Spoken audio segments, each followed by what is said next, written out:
People, this week we've got Rebecca Gale of Parent Support Link. We just provide support services to any family or friends of someone who's using drugs or alcohol. It could be, for example, a husband who's concerned about his wife, maybe she had an issue with alcohol, or of course you have a mum who is elderly and still looking after her son who's living at home and he's been using heroin for X amount of years. Friends in and out of the house that she doesn't want to be in the house. She's, giving him lots of money, which she knows is going on drugs, but she doesn't know how to say no. Maybe he could be violent or very aggressive if he can't get what he wants. We also have plenty of people who come to us and say, I'm really, really unhappy. I want to leave. I don't know how to do it. Whether it's from a partner or a parent or sometimes even, children.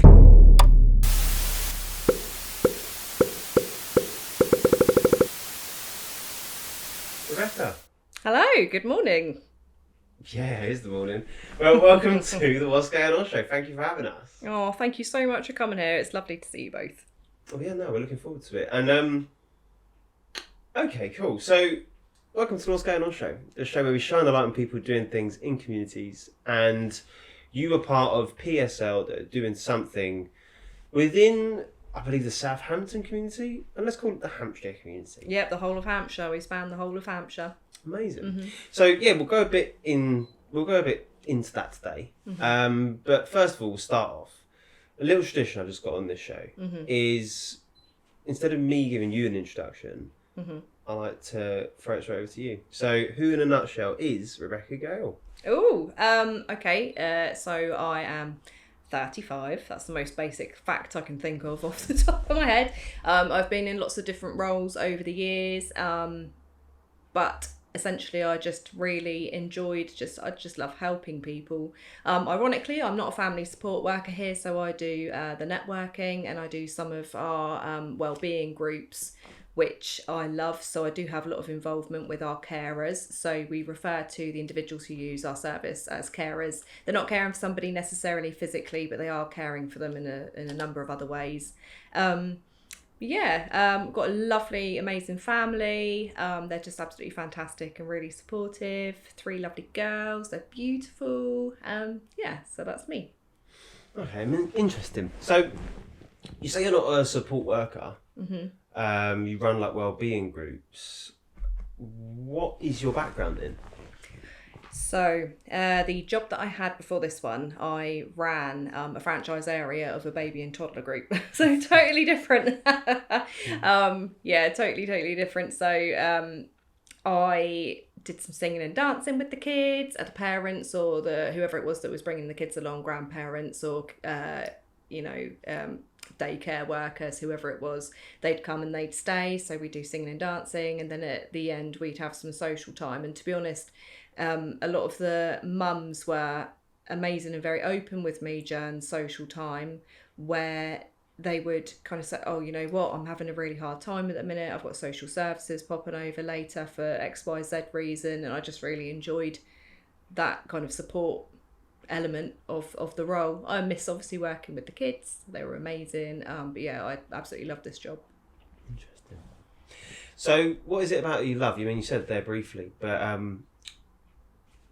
PSL in its entirety, what kind of areas does it focus on, and why were you so drawn to that? Yes, so when I came out of my last role, because I'd decided I wanted to work in some sort of organisation that helps people, I was looking for either individuals who were looking to go into recovery or people who were living on the streets, and then I came across a job advert for PSL. So what PSL does, it used to be called Parent Support Link, so we don't refer to it as Parent Support Link anymore because it's not just parents that we support. Basically, we just provide support services to any family or friends of someone who's using drugs or alcohol. So the person who is using substances or alcohol, if they are at that point and they want to, they would use the recovery services. But whether they're using recovery services or not, it's the family and friends around them that we provide support services to. And we just give them a listening ear. We just let them vent. We help them to kind of battle through any struggles that they're having at the moment. We're not an advice organisation. We don't offer advice necessarily, but we can give you lots of different options, different ways of looking at things, and just that kind of peer support as well. Okay, interesting. Yeah, because I looked on the website briefly and it said drugs, alcohol, and gambling. Okay, so, and you said earlier on in the intro that it's across the whole of Hampshire. So how long have you been part of the organisation? Yep. So for starters, unfortunately, family and friends of people who are gambling, that isn't part of our remit currently, unfortunately, just due to what we're currently commissioned to cover. We do have lots of really amazing links though to other organisations, so obviously we can kind of signpost. But I've been here since last September, so I'm very close to reaching my 1 year mark, which I'm very happy about. Okay, interesting. So what are some of the cases then that the support workers do work with? Yeah, so I think from an outside perspective, unless you have had that kind of caring relationship with somebody who is having issues with substances or alcohol, it's quite hard really to explain how complex those issues can be. So I'll give a couple of examples. Obviously, these are generic examples, but we have individuals who come to us who have a son or a daughter who the parents or caregivers are saying, oh, they're with a group of people that I'm not too keen on. I've heard this, I've heard that. The other parents have said this, they've said that. I'm concerned about what they're getting into. And my son and my daughter are, they're asking for money more often. They're showing some behaviours which are unusual. We're having people knock at the door we're concerned about. Kind of very base level initial concerns, which when you say it like that, it sounds like it's not a big deal, but actually it's a really big deal. And this is, your child who is potentially, teens or 20s, or, you always see your children as your children, even if they're 50 years old, it's really scary. So it could be that kind of initial concern in this realm that you have no experience with. Or, it could be, for example, a husband who's concerned about his wife. Maybe she had an issue with alcohol years and years ago. She was open about it, but she's recently reconnected with some old friends and there are things going on that you're not too sure about, questions about where certain finances are going, odd behaviours, and you're thinking, oh, well, what do I do? Do I ask some questions? Is it going to be upsetting? Am I barking up the wrong tree? Those kind of that kind of area. Or of course you have the other end of the spectrum where it might be a mum who is elderly and still looking after her son who's living at home and he's been using heroin for X amount of years. Friends in and out of the house that she doesn't want to be in the house. She's, giving him lots of money, which she knows is going on drugs, but she doesn't know how to say no. Maybe he could be violent or very aggressive if he can't get what he wants, which is just unfortunately, it can be just a normal kind of side effect of your body going into that state of withdrawal. Or people can come to us and say, I've been looking after my mum for X amount of years. She's always been, she's always had issues with alcohol. She's decided that she wants to go into rehab. She wants to be detoxed.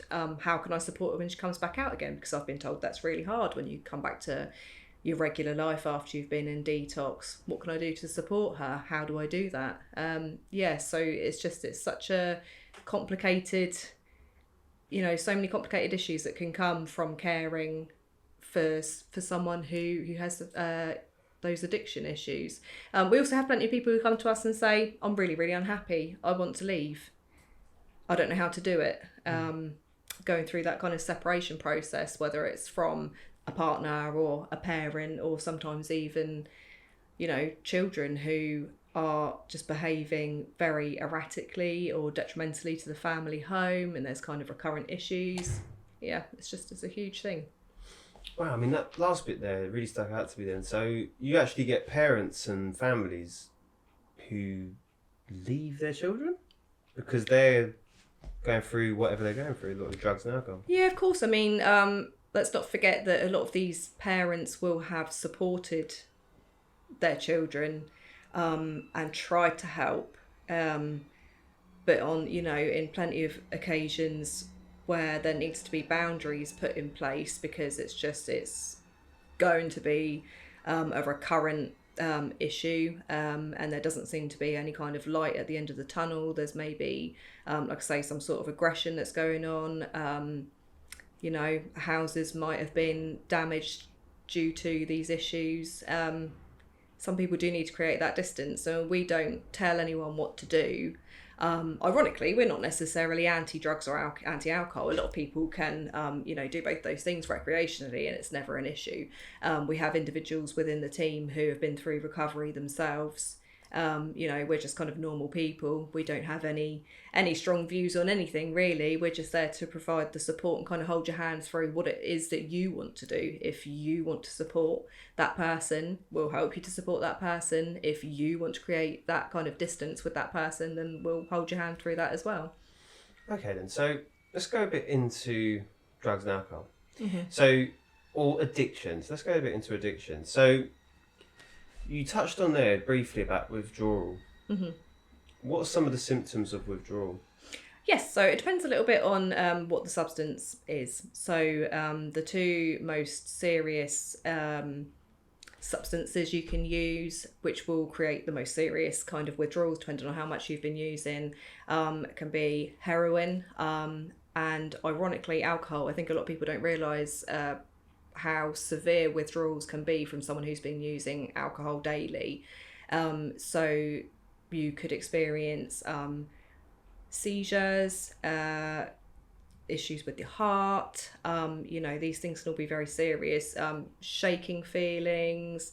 The range is quite severe, and it's really important if you have been using substances like that that have a very physical reaction to follow either a kind of tapering system where you're reducing, or there are medications that you can be prescribed, or you can go into detox, where those kind of physical withdrawals are alleviated. Okay. So what is the most common drug or intoxicant that you get people coming to you suffering with? Yep, so I would say probably the most common would be alcohol. It's everywhere, and if you think about TV or films, for example, you think about EastEnders. They've had a good day, they've had a bad day. Where do they go? They go to the pub. It's kind of glorified, I think, in some sense. I'll reiterate again, we're not necessarily anti-alcohol. That's a lot of us do drink recreationally here. It's an issue for some people, but alcohol can be glorified. It's obviously legal. It's very, very easy to get access to. So that would be one of the most common. The second most common at the moment is something that is happening a lot with the younger generation, which would be ketamine. Ketamine can be bought very cheaply, and we're seeing a bit of a pattern at the moment where historically drug dealers would have most of them would have some sort of boundaries themselves over who they'd sell to, i.e. they wouldn't sell to children. And that's not the case at the moment. At least those are the patterns that we're seeing. Of course, I'm not talking about all individuals, but we are certainly seeing a pattern where younger people are getting access to ketamine. And like I say, it's cheap, it's convenient, and I think that the risks aren't being made well known enough. Actually, it's quite dangerous. It can affect your bladder, and there are serious outcomes for those who have used a lot of ketamine, where they've ended up incontinent, with they've had bladder surgeries. Yeah, there's a lot of ketamine out there at the minute. I mean, I've heard that as well. So we had a guest on called Stacey Miller. This was a while back, but she spoke about drugs misuse and stuff, and she touched on that. She said there's a rise in ket among young people, and she said we're seeing more and more that younger generations are drinking less alcohol than what they previously did, but then there's the rise of this other drug, which is ketamine, and interesting. It's very interesting. Mm-hmm. Okay, so I mean, how do you? I mean, and then there's the whole sort of K-hole and overdosing on ket. I mean, how do you sort of tackle overdosing on ket then? Yep. So we would say call for an ambulance. Call for an ambulance is the most important thing. So we have we stock it here as well, but you can get it from pharmacies, GP surgeries, those kind of places. So we have something called naloxone. So naloxone doesn't work for ketamine, unfortunately. So the first instance for a ketamine overdose would be to dial 999. There are some instances where ketamine may have been laced with something else. So in any instance, if you have the symptoms of obviously being out cold, you're seeing somebody with like blue lips or pinpoint pupils, you can still suspect an opioid overdose. So naloxone, which is what we stock, and there you can also access through pharmacies and doctor surgeries. So naloxone is specifically for opioid overdoses. So naloxone has no ill effects if the individual actually hasn't had any opioids. So it can still be administered. So it's an injection, but you can also get it as a nasal spray as well. So if you suspect that maybe ketamine or any other kind of drug has been laced with opioids, or that the individual's been taking opioids, again, it's that unconscious, blue lips, pinpoint pupils, you can still administer naloxone. And it's accessible from lots of different places. You can keep it in your house. So if you have someone you love that are using substances, sometimes it's just handy to have it in the house, make you feel a little bit more prepared, I suppose. I mean, it may not happen, and of course hopefully it won't, but it's just one of those things. It's just handy to have. I get it. Big question I have to you. Mm-hmm. Do you think illegal drugs should be made legal? So This is a difficult one. Obviously, there are lots of well-documented pros of people using cannabis where there are medical issues, like, for pain management, that kind of thing. It's a really, really tricky one because it's obviously it's for the government to decide, and I think a lot of it has to do with taxes and that kind of thing. Again, lots of people can use cannabis recreationally. Some people end up relying on it for reasons other than pain management. There's also some documented benefits of, I think I'm right in saying, of LSD used in individuals with mental health struggles, i.e., kind of a controlled dose once a month or something like that. Fentanyl, for example. So fentanyl was created originally as a pain relief. They use it in hospitals. They still use it in hospitals now. So there are clear pros of using that in a medicated, monitored situation. I think that many drugs do have their place in society, but how it would be monitored if they were to be made legal, again, depending on which kind of drug it was. If they were to be made legal, I think it would definitely need monitoring. Yeah, big time. I mean, I don't know if I'm right in saying this, but in Portugal, don't they have heroin's legal? Am I right in saying that? Oh, I'm not sure. I'm not sure about Portugal. However, I know that there's one in Spain, or some in Spain, and there's also one in Scotland. Our CEO, Rona, she recently visited, where basically it's a safe use establishment. So you can go in. I mean, a lot of the recovery services, they do have drug testing facilities available anyway. So you take whatever it is that you're intended on using.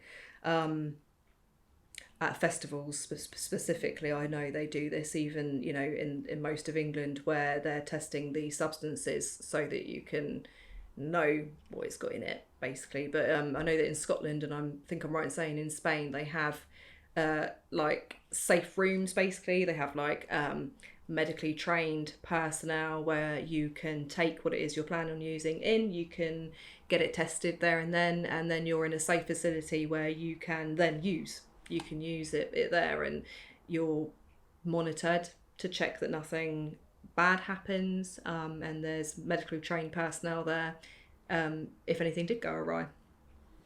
That is interesting.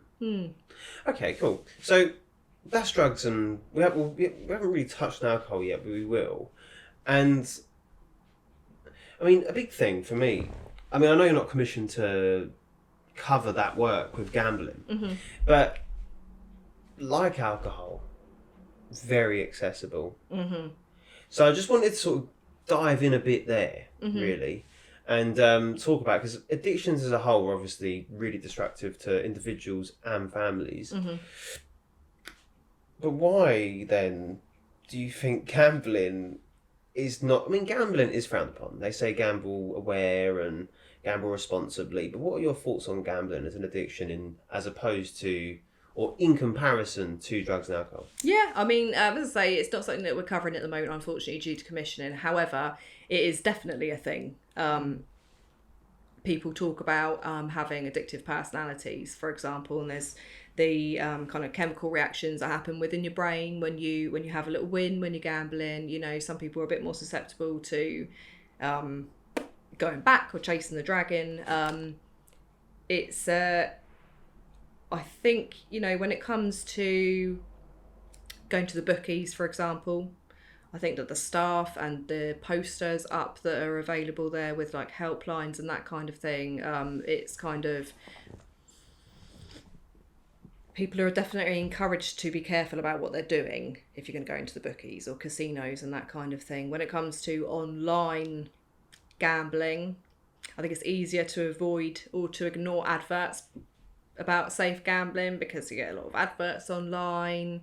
I think that it's accessible 24/7. But again, it's the same thing as drugs or alcohol. A lot of people can gamble recreationally and it never become a problem. The biggest issue, of course, with gambling addiction is the financial impact. And then again, with any kind of addiction, it's the impact of, okay, so you might not be gambling or taking drugs or drinking alcohol right this second, but your mind's distracted thinking about the next time. When am I going to do it next? It can impact a lot of things, your work life, your relationships. It's definitely a tricky area. It is. I think with all addictions, it comes down to finance. Okay, I mean, yeah, the reason I brought up gambling as well was because we found out yesterday that the richest woman in the UK is, I think, in charge of Bet365 or something like that. Oh, really? She's the founder of that or something like that. Wow. And do you think that's twisted, or what's your thoughts on that? Yes, I think she is. I mean, you like to think she's making money out of people having a good time, but obviously a lot of those people won't be having a good time. So I think there's definitely a moral debate there, for sure. How are you making your money? Yeah. I mean, I wanted to sort of like make a comparison there, because if she is the richest woman in the UK, that's a big thing, right? And if you was to say, okay, let's say a drug dealer's the richest person in the UK, why is that? How is it different? How is it different? If they're both addictions, if they're both preying on people with vulnerabilities, or just people who want to do it recreationally, whatever it is. But that's just the topic of discussion there, really. It's interesting, isn't it? I mean, I guess the, politically you'd argue, drugs aren't legal and gambling is, but then is there that much difference? Because they say drink responsibly, they say be careful what you do and take care and all this. It's just mixed messaging, isn't it? I don't understand it. Put a stamp on everything or don't put a stamp on anything at all. Okay, then moving back onto alcohol then. You say that is the biggest issue that you're currently dealing with. What kind of age groups? Oh, all age groups. I'd say it's not necessarily kind of a standout, so many people are using alcohol and that is the main problem. I think it's just probably the most consistent, aside from ketamine at the minute. But yeah, it's all age groups. I know that there are currently some studies into the older generation using alcohol. Like I say, it's so accessible and it can become so ingrained as somebody's kind of day-to-day life or, you know, this is what I've always done, or being lonely as an older person, for example. It's just such an easy way to kind of take the edge off. So yeah, no, there are studies going on at the moment in Southampton actually as to the impact of alcohol on the older generation and how that's kind of managed. But it's across the board. As you say, alcohol use is definitely becoming less with the younger generation because they are finding ketamine, for example. Other things are becoming more popular. And then also I think it's important to take into consideration the impact of the pandemic. So I know I have younger brothers and a younger sister. Well, I have 2 younger sisters, but one of them's not that much younger than me. Where those kind of late teens, that kind of late teen time was a bit robbed of them, where you or I might have been going out and having your first time in the pub, first times, you know, going to clubs or whatever. I feel like drinking maybe just doesn't come quite so naturally to the people who were kind of locked up during what would have been those early days of pubbing and clubbing, which isn't a bad thing, obviously. But yeah, maybe that's been a little bit impacted slightly. But yeah, no, alcohol use is across all ages, really. No, I get it. I do get it. I mean, so with the pandemic, it was a blip, though. It just happened out of nowhere. A lot of bad stuff happened. It affected those who were going through it at that time, who were becoming adults. But here's maybe a controversial topic. So I, for my dissertation, did years ago, I did the relationship between alcohol use and social anxiety. Okay. Now, if it's been said with social media and all these other things, social anxiety is on the rise, and what people's perceptions of themselves are just becoming more negative among the younger generations. But have you seen that correlate with the amount of alcohol use among young people? So in the respect of anxiety and then an increase in alcohol consumption, I would say possibly not to my knowledge. However, if I dug around with our family support workers, that would be quite an interesting thing to explore. Yeah, exactly. If there has been an impact there. Yeah, no, I'd definitely be interested to look into that. Yeah, I'm fascinated with that because obviously older people, or older, I say beyond, let's say, 30 plus. I can imagine there's other issues that are sort of influencing their alcohol consumption. Could be wrong. But I'd like to see what it was among the younger people. That would be interesting. Okay then, cool. So that's alcohol in its entirety. And alcohol is easily accessible. You can get a bottle of Glen's down the road for £8. I don't know what it is these days. When I was younger, that's what we used to do. And yeah, it's an issue. But again, with alcohol, drugs, gambling, toxic lifestyle they create, they really do. Even though they're recreational and they're things that we can do to relax, are they? Really? Interesting. So, okay then. So, I know you can't because of confidentiality and, you know, all these other things, but can you give us some examples that they might have taught you in training that came up as examples that people should know? About supporting somebody. Yeah. Yeah. Okay. So the number one thing is, you know, we have a lot of people, because I do a lot of work within the community to raise awareness about what we do. I do get plenty of individuals come to me and have that initial conversation. I've got this going on. I've got that going on. Something that we all get asked regularly is, how do I fix them? How do I make them go into recovery?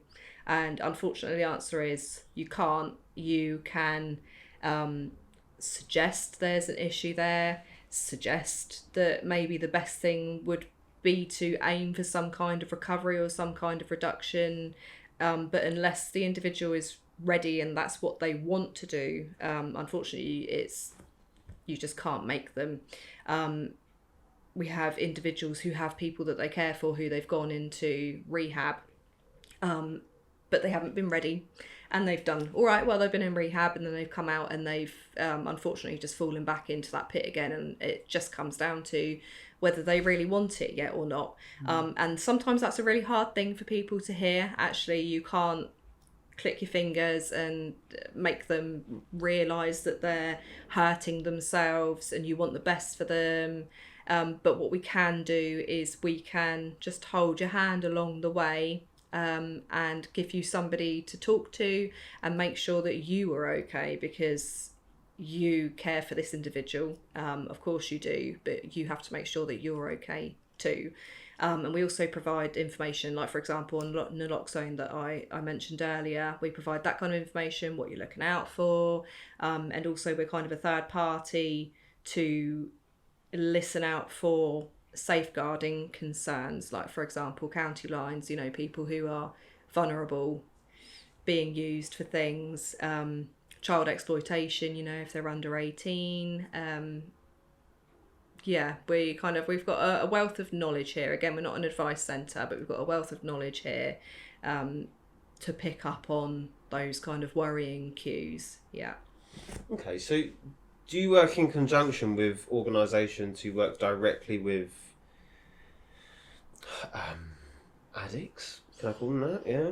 Yeah. So I'll give you some information about where we kind of get funded from, because we are a free service, which is really important for people to know. So we get some of our funding from the National Lottery, and we do receive donations, which we're extremely grateful for. We do fundraising events, but so we are commissioned by the Recovery Services for Hampshire. So it is CGL in Southampton, SSJ in Portsmouth, and then Inclusion cover the rest of Hampshire. So those are the services who provide, well, they're the recovery services for Hampshire.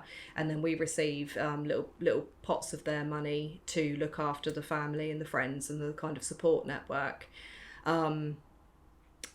So we work in conjunction with them. If the person that we're seeing, the family members that we are seeing, and also the individual who may be using recovery services, if everyone's given consent for all parties to share information, then we do speak to the recovery services, to their support worker, and say, right, okay, so we've got mum that we're looking after, they're feeling like this, they're concerned about this incident, what's going on your end. So we absolutely do work in partnership with them, and they recommend our service, and of course we recommend their service. Again, if the individual is looking to go to recovery services, we signpost them there. Yeah. Okay. Here's one for you. So I understand that you work with the people, the families of those people. Mm-hmm. But what if you find out? Or what happens if you find out if the family are the cause of the addiction? Yes, I think life is tricky. I think that in lots of cases things happen that you wish you could take back. Things happen that impact others that you don't realise. So a big part of the work that we do is, obviously we can't work on anything historical, and we're not counsellors, so it's kind of not our place to pry. But for individuals who are having kind of a dysfunctional relationship, so there's some sort of dysfunctional relationship between the person who's using the drugs or alcohol and the person that is using our services, we can kind of try to work on, right, okay, so when you ask them questions, like for example, if you're going to say to them, I think you've been using today, have you been using today? Try not to ask it in that way. You're not going to get the answer that you want, because they're going to feel attacked. They're going to feel this way. They're going to feel this way. Maybe you can ask it in a different way, or focus on. So they're using, let's say they're using cocaine, for example, and you don't like the behaviours that are coming with that. Let's focus on the behaviours, because you can't control whether they're going out and they're using cocaine. But you can say, oh, you've behaved in this way, I'm going to put a boundary up, I don't like it when you behave in this way. Let's focus on the behaviours, let's not focus on what you think is the cause, because it might not even be that on this instance, on this day, it could be for any reason, but let's focus on the behaviours. So there are lots of different ways we can kind of navigate the situation as a whole and try and make it as harmonious as possible for all parties. That's kind of what we're about, just trying to find the most peaceful route, maybe, for everybody. Interesting. Would you say drug taking and alcoholism is a class thing? Would you say that? No, definitely not. Definitely not. I think that we have individuals using our services from all classes. It affects everybody. It's comes from everywhere. I can imagine. Would you say? Yeah, no, I can imagine. No, yeah, fair enough. Okay, cool. So, where do you see PSL going? We would love to expand. We would love to. So we say Hampshire. Actually, it's the Isle of Wight. We don't cover the Isle of Wight because Inclusion is recovery services. Is the recovery service on the Isle of Wight. They look after the family and friends over there as well. So we'd love to be able to branch out into the Isle of Wight. We'd love to be able to branch out further north. We'd love to be able to be seen as a standalone organisation or a standalone service rather than kind of a branch off of the recovery services, because of course so many people we see, their loved one isn't using the recovery services, and arguably sometimes that's when they need us most, when their loved one is in a downward spiral, when everything's getting really, really hectic. We'd love to be seen as a standalone service, and just that expansion. We just want as many people to know as possible that we exist, because you just don't know who's going to need to use us, and you don't know that we exist unless you have heard about us. No, fair enough. Okay, cool. Well, thank you for telling me. That was interesting. We went into some deep topics there. I know we only skimmed the surface, but you can really dig into those a lot more. But I'll let people sort of reach out and check out what you do. Brilliant. And thank you for sharing. Thank you so much, Alec, and thank you so much, Arthur, who's over there in the corner.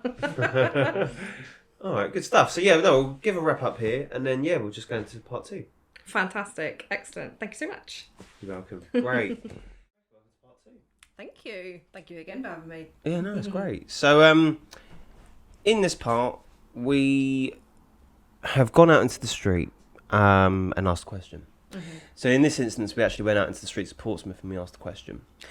You have no idea what the question is, which is always great for me, because I'm fascinated to hear what you've got to say. So, cool, let's just crack on. And now, so with this, feel free to stop it at any time. Feel free to watch it until the end. It's only 3 minutes. We can stop, react, whatever you feel. Okay. So, let's crack on. Excellent.